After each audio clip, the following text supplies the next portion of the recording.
Congratulations, dili lang para na mong mga anak nakaabot ug nakatapos sa among gipangandoy.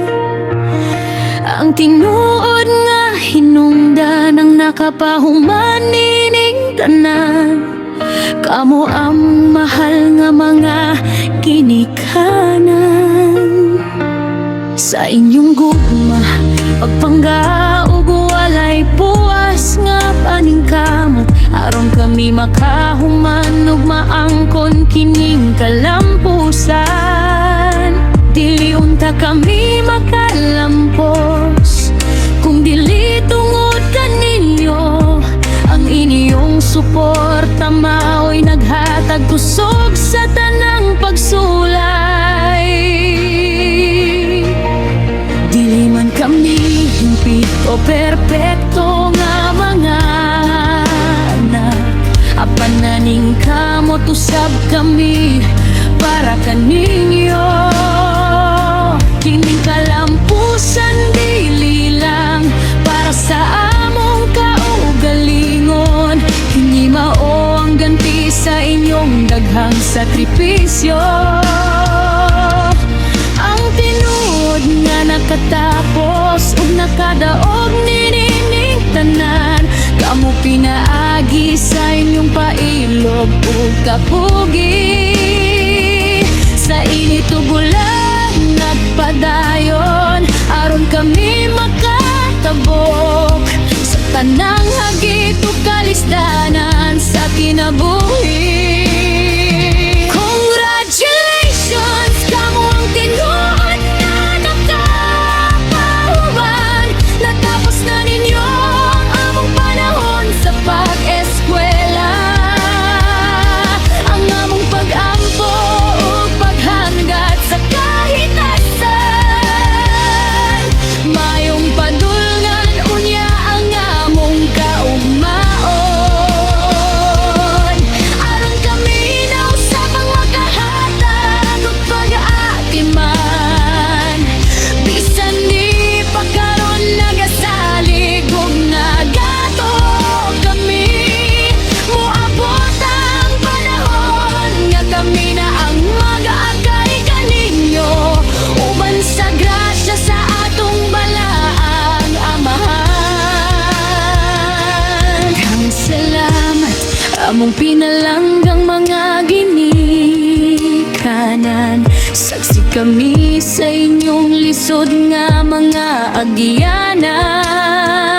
Sa panahon sa kakulangan ug walay hunong nga paningkamot, aron lang masiguro nga kami makatapos. Ang tanang sakripisyo dili sayo natubangon, apan kami nagpadayon kay kamo ang among kusog. Ang among kinabuhi nahimong maayo ug nahulma tungod sa gugma nga walay sukod lahom kaayo. Daghang salamat mao pa nahuman na kining yugto sa pagka-estudyante. Mayong trabaho sa tibuok natong pamilya. Nalapusan na to ang tanang unos ug bagyo tungod sa dakong gugma sa Ginoo ug sa among pagtuo ug paningkamot sa iyang takos nga panahon ug plano. Kami na ang naglaga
nakaabot ug nakatapos sa among gipangandoy. Ang tinuod nga hinungdan ang nakapahuman nining tanan. Kamo ang mahal nga mga kinikanan. Sa inyong gugma, pagpangga ug walay puwas nga paningkamot, aron kami makahuman ug maangkon kining kalampusan. Dili unta kami makalampos kung dili tungod kaninyo. Ang inyong suporta mao'y naghatag kusog sa tanang pagsulay. Dili man kami hingpit o perpekto nga mga anak, apan naning kamot usab kami para kaning